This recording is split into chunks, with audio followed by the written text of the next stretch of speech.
The whispers began before she even reached the ballroom floor. Evangeline stood at the top of the staircase, one hand resting on the marble balustrade, and felt every pair of eyes in the room slide past her. Not toward her, past her. The candlelight shimmered on silk gowns and glittering jewels, and the music of the string quartet floated up in waves, but none of it touched her. She was the Duchess of Thornwood, and she was invisible. Her husband was dancing with Lady Catherine Winslow. Alexander Blackwood, the Duke of Thornwood, moved through the steps of the waltz with a grace that made every other gentleman in the room look clumsy. His dark hair caught the light. His tailored black coat fit him like armor. And the way he looked at Lady Catherine, his head tilted slightly, the corner of his mouth curved, was a look Evangeline had never once received from him. Not in 3 years of marriage. She must be so humiliated. The voice came from somewhere to her left, a woman speaking behind her fan just loud enough to be heard. Evangeline did not turn her head. She had learned years ago that showing pain only fed the wolves. He never dances with his own wife, not once. Well, it was a forced match, wasn't it? Everyone knows her father bought the Duke's debts. She was part of the price. Evangeline's fingers tightened on the balustrade. Bought. The word landed like a stone dropped into still water. It rippled through her chest and settled somewhere deep, where all the other hidden hurts lived. She made herself walk down the remaining stairs. She held her chin level, her back straight, the way her mother had taught her. A duchess does not flinch. A duchess does not weep in public. A duchess smiles, even when her heart is crumbling. No one approached her. The other ladies smiled politely and turned away. The gentlemen nodded distantly and found other conversations. Evangeline moved to the edge of the dance floor, near a tall arrangement of white roses, and stood utterly alone in a room full of people. Across the floor, Alexander spun Lady Catherine into a final turn, and the older woman laughed, her gloved fingers lingering on his arm. He did not pull away. He did not even glance toward his wife. Evangeline watched her husband give another woman the only thing she had ever wanted from him, his attention, and felt something inside her begin to splinter. It was not a dramatic break. It was the quiet, almost soundless cracking of a heart that had been stretched too thin for too long. 3 years. 3 years she had tried. She had learned his favorite foods, memorized the names of every tenant on the estate, worn the colors he preferred, kept his household running flawlessly. She had never complained, never demanded, never once raised her voice. She had waited for him to see her. And he never had. The waltz ended. The dancers applauded. Evangeline turned and walked out of the ballroom without a backward glance. No one noticed her leave. She did not cry until she reached her bedchamber. She closed the heavy door, pressed her back against it, and slid down until she was sitting on the cold floor, her lavender silk gown pooling around her like a bruise. The tears came silently, the way they always did. She had learned to weep without sound because no one was coming to comfort her anyway. Outside the window, the moon was full and indifferent. Somewhere in the house, the party continued. Her husband was probably refilling Lady Catherine's glass of champagne, leaning close to whisper something charming, something he would never think to whisper to his own wife. Evangeline pressed her hand against her mouth and let the grief roll through her. She was 22 years old, and she felt ancient with loneliness.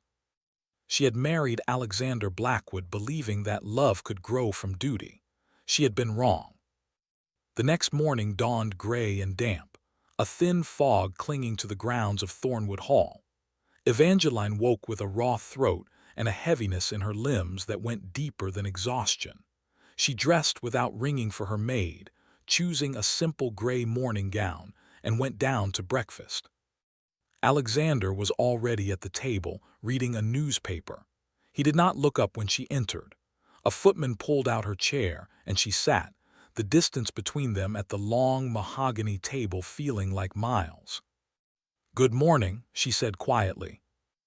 He replied, turning a page. She poured herself tea with hands that trembled slightly. Her head throbbed. She had not slept. Every time she closed her eyes, she saw him dancing with Lady Catherine, saw the way his gaze had softened for a woman who was not his wife. "I trust the ball was a success," she said, because silence felt worse. It served its purpose. His voice was cool, clipped. He still did not look at her. Evangeline stared at the rim of her teacup. Served its purpose, as if their life together was just a series of transactions. She wondered, not for the first time, what he really thought of her. She had never asked. She was afraid of the answer. By midday, the ache in her throat had become a fever. She was standing in the library trying to read, when the words began to blur and the room tilted. She reached for the back of a chair and missed, her knees buckling. The last thing she heard before darkness swallowed her was the sound of a maid's frightened cry. She dreamed of nothing. When she woke, it was night again, and someone was in the chair beside her bed. Evangeline's eyes fluttered open. The room was lit by a single candle. Shadows danced on the canopy above her. And there, slumped in the upholstered chair with his cravat loosened and his dark hair falling across his forehead, was Alexander. He was asleep. His long legs were stretched out before him, his arms crossed over his chest. His face, unguarded in slumber, looked younger, less like marble. Evangeline stared at him, her mind sluggish with fever. Why was he here? He never came to her rooms. She tried to sit up, but a wave of dizziness pushed her back down. The movement woke him.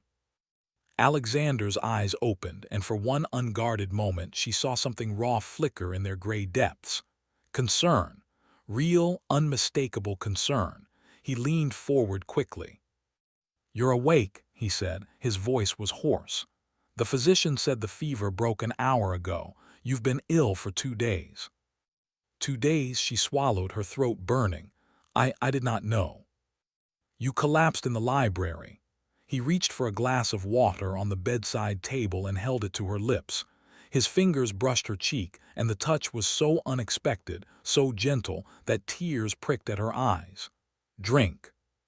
She obeyed. The water was cool and soothing.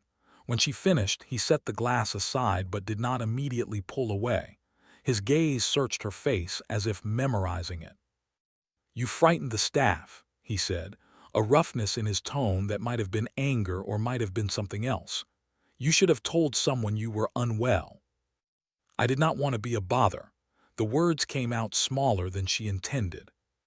Something flickered across his features. His jaw tightened. He drew back and the mask slipped into place again. "You are the Duchess of Thornwood. Your health is not a bother. It is a matter of estate management." Estate management. The small, fragile hope that had bloomed in her chest withered instantly. Of course, he had not been worried about her. He had been worried about the inconvenience of a sick duchess. "I see," she whispered. "I apologize for the disruption." Alexander stood abruptly, running a hand through his hair. "Rest," he said, and it was an order, not a kindness. He walked to the door and paused, his back to her. "I will have broth sent up." Then he was gone. Evangeline turned her face into the pillow and let the tears come again. She had been foolish.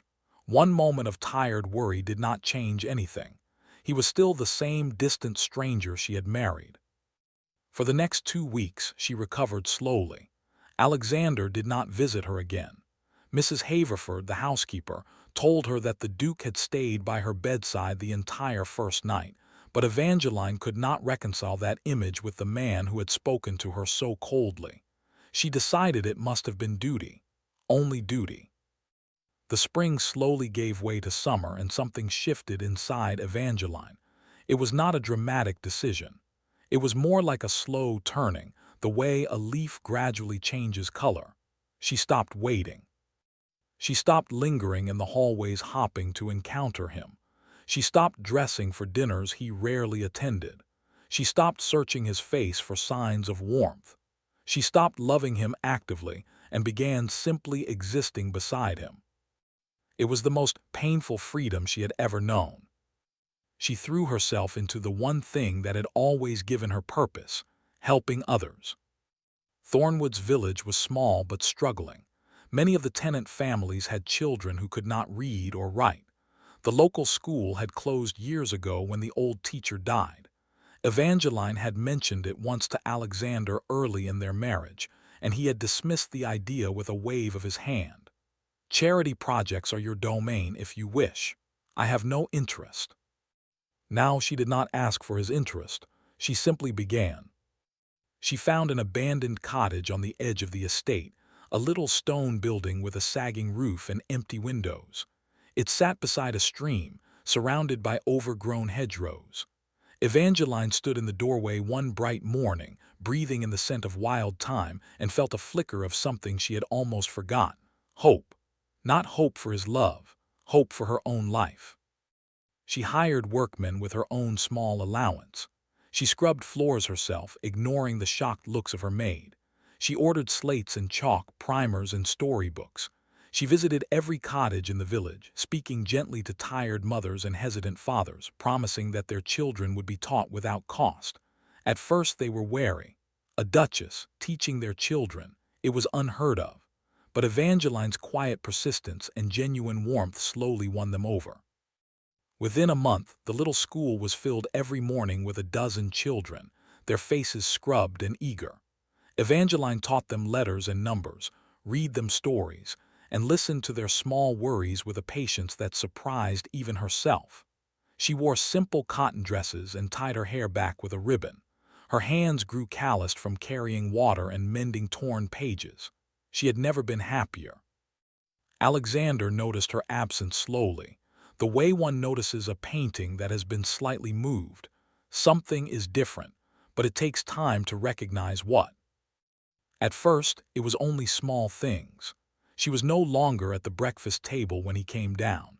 He learned from a servant that she ate early and left for the village before he woke. Dinner became a solitary affair.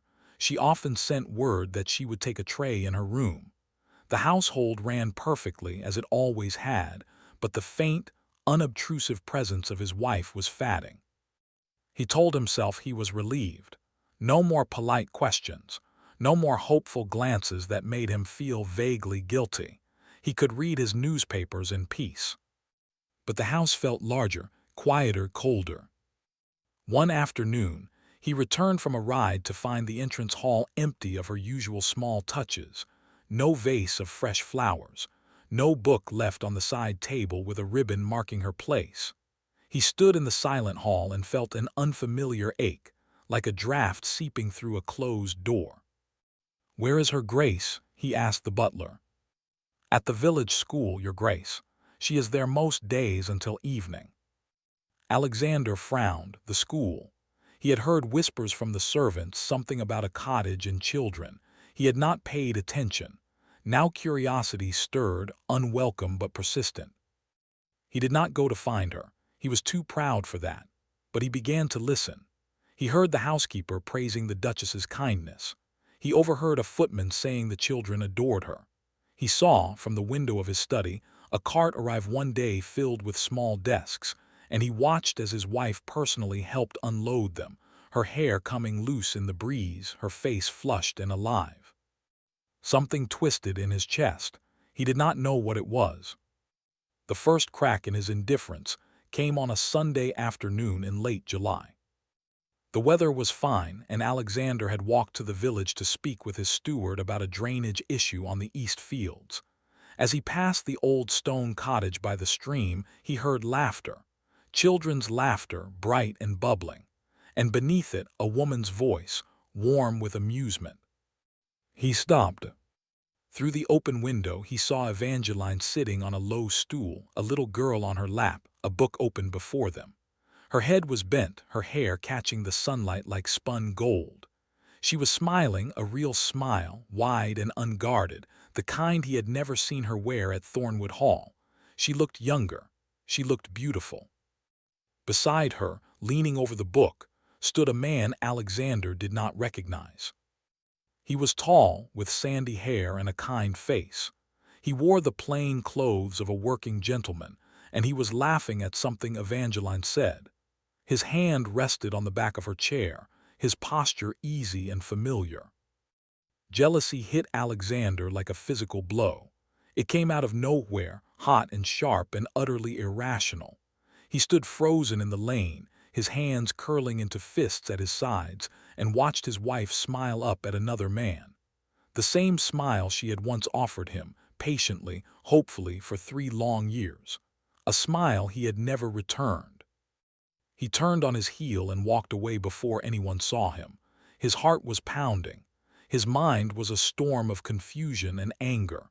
He had no right to feel this. He had given her nothing, demanded nothing, expected nothing. And yet the sight of that unknown man standing so close to her, sharing her laughter, felt like a theft. He did not sleep that night. He lay in his vast, empty bed and stared at the canopy, replaying the image over and over. Who was the man? How long had he known her? Did she care for him? The questions gnawed at him. The next morning he did something he had never done before. He asked about her. "The gentleman assisting at the school," he said to his steward, his tone carefully casual. "Who is he?" "That would be Mr. Thomas Fielding, your grace. The new physician. He arrived in the village 2 months past. He has been very helpful to her grace with the older children. Teaches them natural sciences, I believe." A physician, educated, respected, living in the village, seeing his wife every day. Alexander dismissed the steward and sat alone in his study, his jaw tight. He had no claim on her heart. He had forfeited it long ago. But the realization that she might give it to someone else was a slow, grinding pain he could not ignore. From that day on, he watched her. He did it subtly. He attended dinners he would have previously avoided.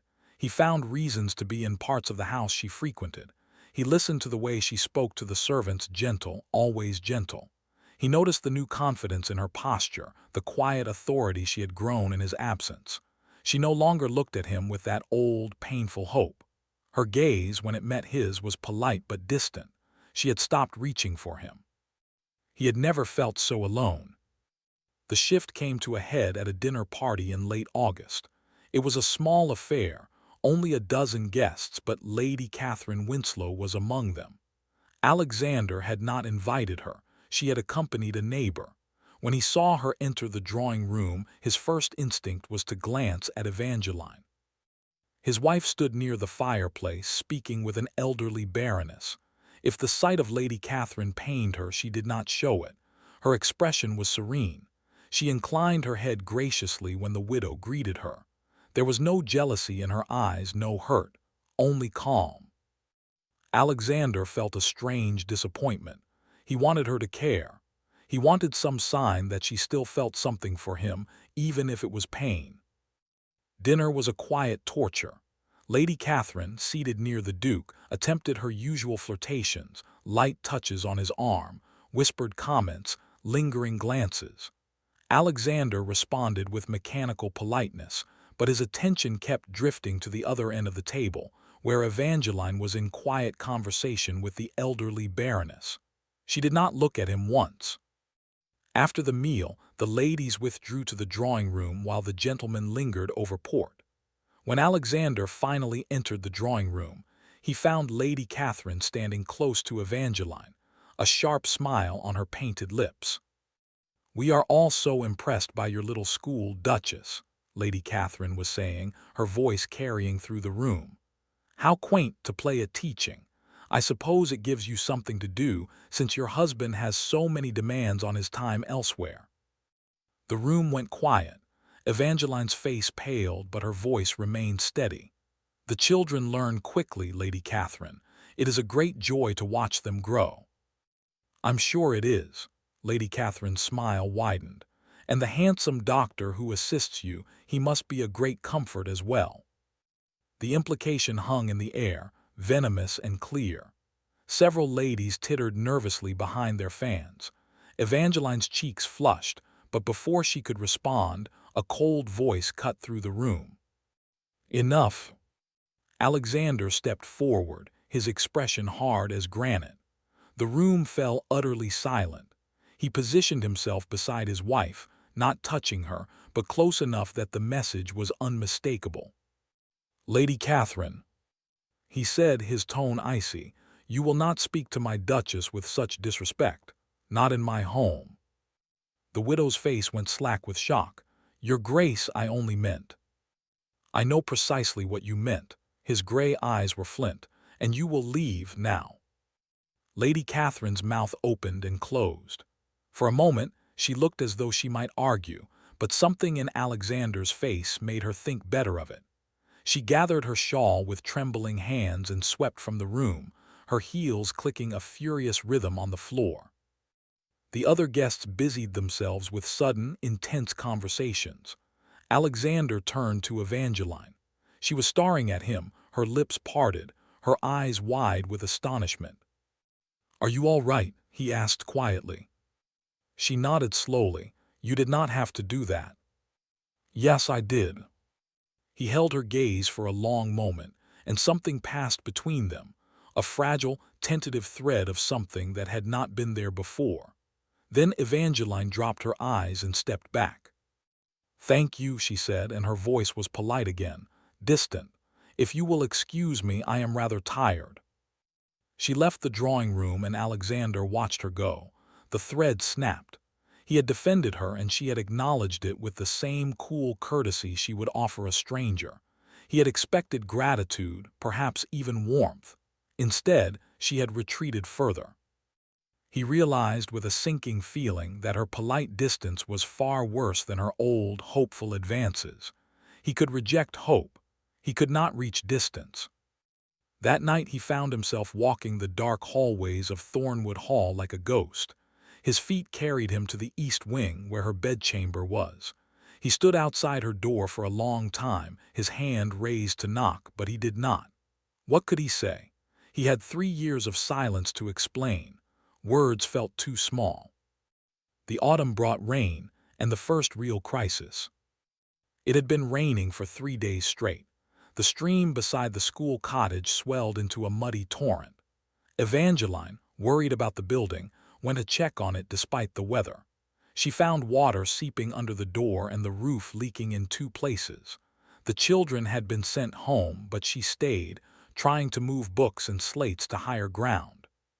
She did not hear the creak of the old roof beam until it was too late. The beam, rotted by years of neglect and now soaked through, gave way with a groaning crack. Evangeline looked up and saw a cascade of timber and plaster falling toward her. She threw herself sideways, but a heavy piece of wood struck her shoulder and arm, knocking her to the ground. Pain exploded through her body, white-hot and blinding. She lay pinned beneath the debris, rain pouring through the broken roof onto her face, and thought with strange calm that this might be the end. It was not the end.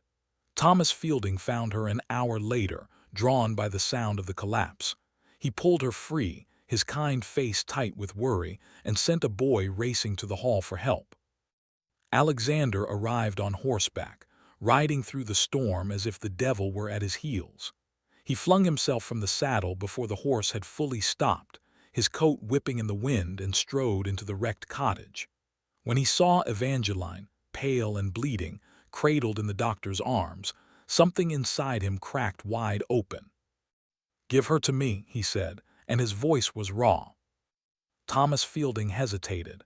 "Your Grace, her shoulder may be broken. She should not be moved without." "I said give her to me." The doctor looked into the Duke's eyes and saw something there that made him comply. Alexander gathered Evangeline into his arms, holding her against his chest as if she were made of glass. She was conscious, barely, her face pressed against his wet coat. "Alexander," she whispered, and it was the first time she had spoken his name without formality in years. "The children, the books." "Hush," he said, and his voice broke on the word. "I have you, I have you." He carried her through the rain to the waiting carriage, refusing to let anyone else touch her. Inside the coach, he held her close, his hand pressing a cloth against the wound on her shoulder, his heart hammering with a fear he had never known.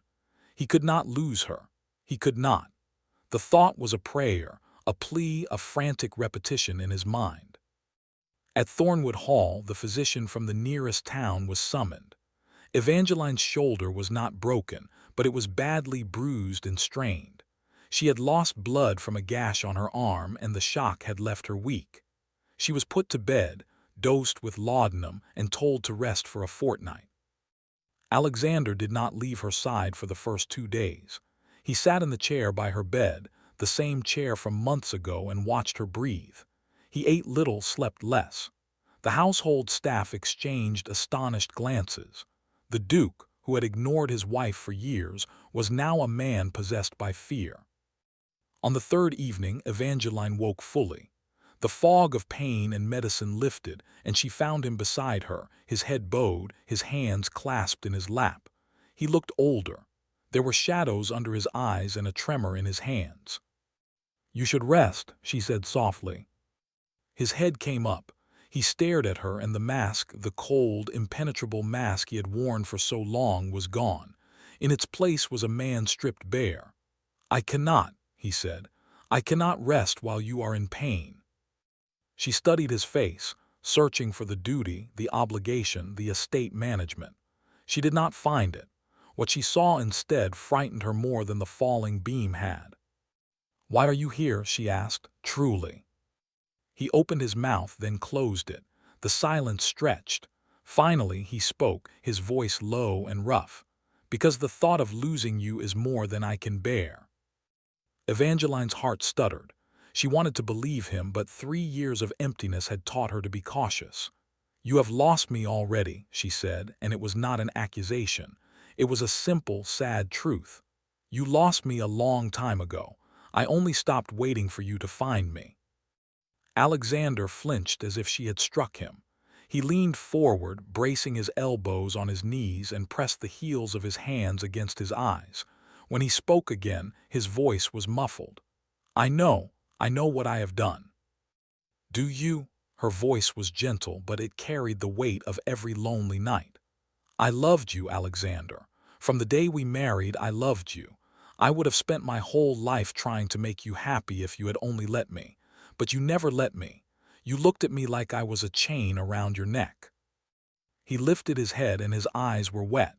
The sight of the Duke of Thornwood, cold and proud, with tears on his cheeks, stole her breath. "You were never a chain," he said hoarsely. "You were a gift I was too stubborn to accept." She stared at him, uncomprehending. "Then why did you push me away?" He was silent for a long moment. Then he reached inside his coat and withdrew a folded piece of paper, yellowed with age. He held it out to her. "Because I thought you had trapped me." Evangeline took the paper with her uninjured hand and unfolded it. It was a letter, written in a hand she recognized with a jolt, her father's. The date was 3 months before their wedding. She read the words, and the world tilted. The letter was addressed to the Duke of Thornwood. It was a cold, businesslike document. It stated that Lord Ashford, Evangeline's father, had purchased the Duke's outstanding debts from his creditors. It stated that if the Duke wished to avoid the ruin of his estate and the eviction of his tenant families, he would marry Lord Ashford's daughter within 3 months. The alternative, the letter made clear, was financial destruction. Evangeline's hand began to shake. She read it again, hoping she had misunderstood. She had not. Her father had blackmailed Alexander into marrying her. She had been the price of his estate's survival. A sound escaped her, something between a sob and a gasp. She pressed the letter back toward him as if it burned her. "I did not know," she whispered. "Alexander, I swear to you I did not know." "I know," he said quietly. "I know now." "How long have you known?" "A week after your accident, your father's solicitor sent a packet of old correspondence. I found it while going through estate papers. I had not seen the original letter. My steward handled the negotiations. I only knew the broad terms, but when I read your father's words," he stopped, swallowing hard. "I realized I had spent 3 years punishing an innocent woman for the sins of her father. I had been a fool, a blind, proud fool." Evangeline stared at the letter, and a terrible, liberating grief swept through her. All this time, she had thought he simply did not want her. She had believed she was not enough, not beautiful enough, not clever enough, not charming enough. And all this time, he had believed she was complicit in his coercion. They had been two strangers trapped in a cage built by someone else's greed. "I wanted to tell you," he continued, his voice cracking. "I wanted to explain, but every time I saw you, the guilt was so overwhelming I could not speak. Then you stopped looking at me with hope, and I thought I had lost my chance forever." Evangeline closed her eyes. Tears slid down her cheeks. "You hurt me," she said, her voice barely a whisper. "Every day you hurt me, not with cruelty but with absence. I would have forgiven you anything if you had only told me the truth." "I know." He reached out and very gently took her hand. His touch was warm, trembling. "I know, and I will spend the rest of my life trying to earn your forgiveness if you will let me. I love you, Evangeline. I have loved you for longer than I understood. I was just too proud, too blind, too afraid to say it." The words hung in the air, fragile and immense. Evangeline looked at their joined hands, at the strong fingers wrapped so carefully around hers. She thought of the little school, the laughing children, the life she had started to build without him. She thought of the cold years behind her and the uncertain years ahead. "I do not know if I can trust this," she said honestly. "I do not know if I can open my heart again so easily." "I am not asking for easy," he said. "I am asking for a chance. Let me court you. Let me learn you. Let me show you the man I should have been from the beginning." She was silent for a long time. The candle on the bedside table flickered. Outside, the rain had stopped, and a pale moon was emerging from the clouds. Finally, she spoke. "The school needs a new roof." Alexander blinked. "What?" "The school. The roof collapsed. The children have nowhere to learn. If you truly wish to court me, you can start by rebuilding it, with your own hands if necessary." A startled, wondering laugh escaped him. It was the first time she had ever heard him laugh. It was a beautiful sound. "I will build it myself, stone by stone, if that is what you want." "I want you to try," she said softly. "That is all I ever wanted." He lifted her hand to his lips and pressed a kiss to her knuckles. It was not a passionate gesture. It was reverent, almost prayerful. "I will spend my whole life trying," he promised. The weeks that followed were strange and tender, like a garden slowly waking after a long winter. True to his word, Alexander rebuilt the school. He did not build it alone. He hired workmen, of course, but he was there every day, his fine coats traded for rough linen, his hands blistered and dirty. He hung the door himself, planed the new desks, and painted the shutters a cheerful blue. The villagers watched in astonishment as the stern duke became a familiar figure in their midst, a hammer in his hand and sawdust in his hair. Evangeline recovered her strength and returned to the school as soon as the physician allowed. She found Alexander there one afternoon, reading aloud to the children from a book of fairy tales. His deep voice softened around the words, and the children sat at his feet, utterly captivated. When he saw her in the doorway, he stopped mid-sentence and smiled. It was a real smile, warm and a little shy, and it made her heart turn over. He courted her with a patience that astonished them both. He brought her wildflowers he had picked himself. He walked with her along the stream in the evenings, their conversation no longer stilted but easy, discovering each other for the first time. He asked her opinion on estate matters and listened to her answers. He told her about his childhood, his fears, his regrets. She told him about the loneliness, the quiet despair, and the slow blossoming of her own strength.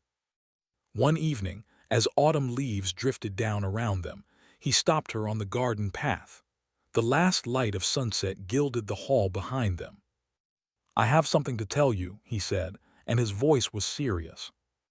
Evangeline's heart quickened. "What is it?" "When you were injured and I thought I might lose you, I made a promise to myself. I promised that if you lived, I would never again let fear rule me." He reached into his pocket and withdrew a small velvet box. He did not open it, he simply held it in his palm. "This is not a ring, you already have my ring. This is a key." He opened the box. Inside lay an old-fashioned iron key, worn smooth with age. "It is the key to the East Tower," he said. "The tower has been locked since my grandfather's time. It is full of old papers, old secrets, old ghosts. I have never let anyone inside. Not my family, not my staff, not even myself, truly. But I want you to have the key. I want there to be no locked doors between us. Not anymore." Evangeline stared at the key, and tears blurred her vision. She understood what he was offering her, not just a key, but the last hidden part of himself, the part he had guarded most fiercely. She took the key and closed her fingers around it. The metal was cool and solid. "Thank you," she whispered. He cupped her face in his hands, his thumbs brushing away her tears. "I love you," he said. "I loved you too late, but I will love you for the rest of my life, if you will have me." She looked up at him, this man who had once been a stranger, then a source of pain, and now something entirely new. A partner, a friend, a love hard-won and all the more precious for it. "I will have you," she said. "I have always had you. I was just waiting for you to see me." He kissed her then, gentle and unhurried, as the last light faded and the first stars appeared. It was not the kiss of a duke and his duchess performing a duty. It was the kiss of two people who had found each other against all odds and were finally home. The school flourished. The children grew and learned, and Evangeline's quiet joy became the heart of the estate. Alexander joined her whenever he could, his stern reputation softening into something approaching warmth. The villagers, once wary, now greeted their duke with genuine smiles. And in the evenings, when the work was done and the hall grew quiet, Alexander and Evangeline would climb the stairs of the East Tower together. They opened the dusty trunks and read the old letters, laughing at ancestral scandals, piecing together the history of his family. There were no locked doors between them anymore. No secrets. Only the steady, patient work of building a love that would last. One night, as snow fell softly outside the tower windows, Evangeline looked up from an old journal and found Alexander watching her. The candlelight flickered across his face, and his expression was so full of quiet adoration that her breath caught. "What are you thinking?" she asked. He smiled, the slow, real smile that still felt like a gift every time. "I am thinking that I spent 3 years blind, and I will spend the rest of my life grateful that I finally learned to see." She reached across the table and took his hand. Outside, the snow continued to fall, blanketing the world in white, quiet and clean. Inside, in the warm circle of candlelight, the Duke and Duchess of Thornwood sat together, their hands intertwined, their hearts finally, fully at peace.